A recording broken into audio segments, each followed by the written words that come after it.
Hello everyone. Given some of the feedback and the unfortunate ability of the live stream to capture it properly, I thought I'd do a bit of a walk around to have a look at the light fit that is on the Skoda VRS currently, so that I can then do a comparison for what's coming on the Audi. So let's have a quick look at the light fit on this one. So hopefully you can see that okay, and I've deliberately set the camera stand up to what would be driver's height. So when I sat in the car, I set the camera height so it would be about rear view mirror height. So this is generally what people would see in their rear view mirrors. And as you can see, in terms of forward projection on the Skoda, it's actually not that bad at all. Most cars do try and have at least 4 sets of grille lights forward facing. And on this one, obviously, we've got the 2 grilles just here, and blues, and then the white projections on the number plates. Projection from the windscreen, there's just the one centre mounted windscreen mount up there, and so I put an additional one here at the bottom of the windscreen as well, just to aid with a little bit more forward view.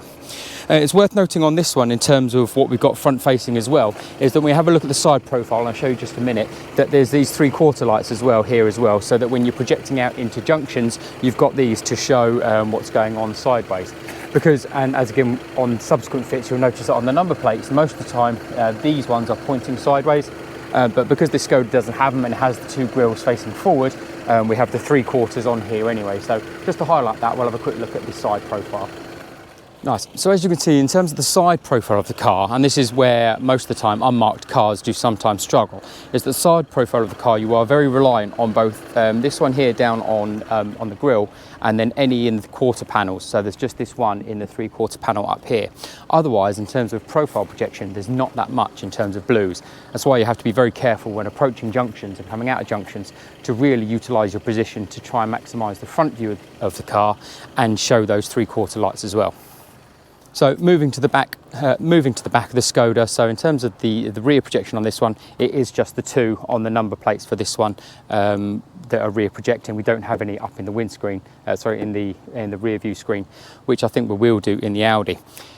Needless to say, there's 2 modes for this. So at the moment, obviously, we are in responding mode, so there's the blues. When you do arrive on scene, you put your scene lights on, and you then get your rear projecting reds, and so the lights will then alternate between blue and red to show that you're static.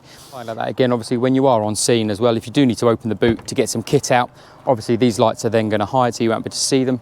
So the fit has it that you do have some blues and reds up on the top of the tailgate in order to protect you on scene as well. Moving back around the front, once you arrive on scene and put it on scene mode, you lose the 2 piercing whites on the number plates. They turn off and just leave the blues.